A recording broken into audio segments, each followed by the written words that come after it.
Ayahuasca, also called yahe, daime, or huasca, is an entheogenic brew or tea that comes from the Amazon. It's a combination of two specific plants, caapi and chacruna. Caapi contains the psychoactive substance DMT, and chacruna contains MAOIs, which when combined help the DMT to cross the blood-brain barrier so that there's an intense psychedelic experience that happens with this entheogenic brew. Now, ayahuasca has become quite popular among Westerners over the past 20 to 25 years, as we've seen a tremendous increase in ayahuasca retreats in places like Costa Rica, and Peru, and Brazil, and Colombia. Now, what's so great about ayahuasca is even though it has this rich, ancient, indigenous history and tradition, ayahuasca has also been shown with clinical scientific research to be extremely effective at treating PTSD, depression, and addiction. So the use of ayahuasca is widespread as a cultural and indigenous practice amongst many people in the Amazon basin. Historians believe that ayahuasca has been used since pre-Columbian times, potentially for thousands and thousands of years, as a sacrament to connect with the divine. In recent times, ayahuasca has been more integrated into a Eurocentric model with the rise of syncretic religions like the UDV and Santo Daime, which essentially take elements of the Christian religion and elements of ancient ayahuasca practices and combine them to create a new syncretic religion.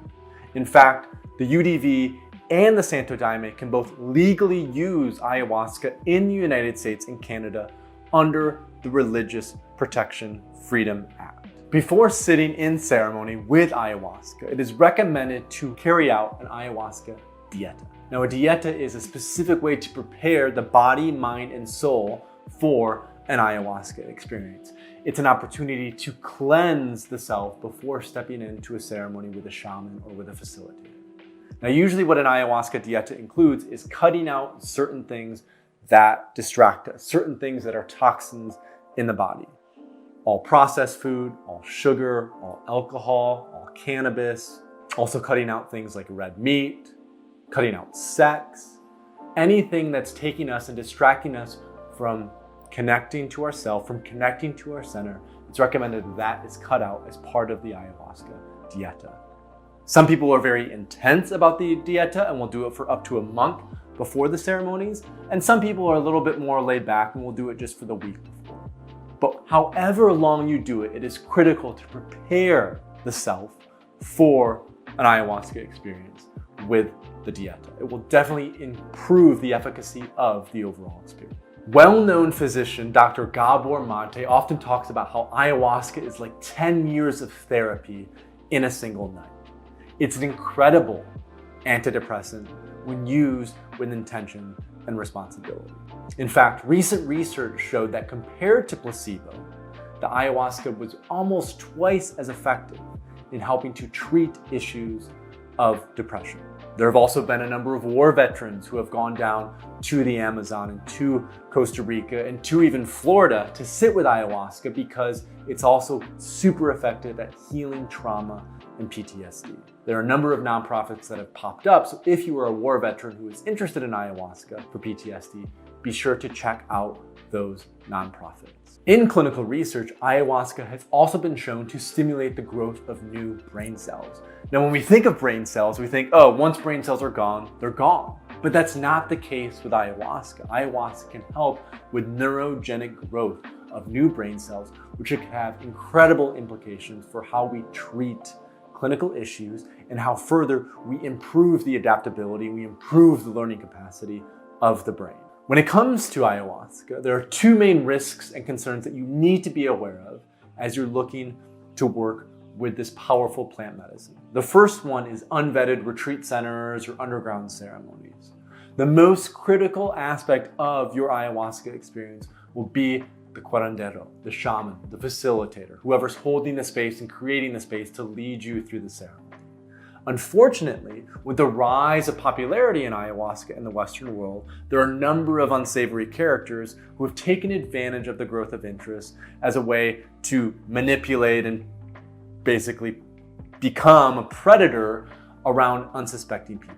So ensure that you have a trusted person who can hold that space for you, especially if you're a woman. The second concern to be aware of is ayahuasca is intense. The visual hallucinations that accompany it can be intense. And so like other classic psychedelics, set and setting is critical. Ensure that you have a safe container. Don't just make ayahuasca at home and try it by yourself. Find an underground ceremony that you trust, find a retreat center, more importantly, that you trust, or find a religious ceremony that you can use where you know that the set and setting is ideal for your situation and your context. When it comes to the legality of ayahuasca, it's a little bit weird and there's a lot of nuance to it. So there's no one straight answer when it comes to legality. But to simplify it, we'll say it like this. In the United States and wide world, DMT, the active ingredient in ayahuasca, is illegal under the 1971 UN Convention Act, just like LSD and just like psilocybin mushroom. However, because DMT is within ayahuasca, which is a plant medicine, there are a number of jurisdictions that have made an exception for it. For example, in Peru, it's legal because of its traditional context, and that's why all these retreat centers have popped up there. In Brazil, it's legal as long as it's used within a ritualistic and religious context. In Costa Rica, where there are a lot of centers, it's in a gray area. It's not legal, but it's also not illegal. It's just decriminalized and the government is open to it. It's like this in Spain as well. It's like this in Italy. It's like this in a number of countries where there are no really laws around it. It's just in a gray area. In the United States, it's illegal except for religious use. So the UDV and the Santo Daime can both use it. This is the same in Canada. So before you sit with ayahuasca, be sure to do more research on legality, depending on where you want to do this medicine. Many people report that working with ayahuasca is one of the most profound, insightful, and beautiful experiences of their life. And so as you start this journey and as you go on this journey, it's critical that you hold reverence, reciprocity, and intention when working with this substance. Because this is what defines the third wave of psychedelics. It's how are we using these ancient sacraments to tap into our true sense of self and expand our sense of being, expand our awareness, expand who we are. Now, if you're interested in learning more about ayahuasca and general responsible psychedelic use, be sure to visit our website at thethirdwave.co, where you can find our full ultimate guide to ayahuasca. Thank you so much for watching. If you want to stay up to date on the third wave of psychedelics, subscribe to this channel and visit thethirdwave.co, where you'll find plenty of free resources on the intentional and responsible use of psychedelic medicine.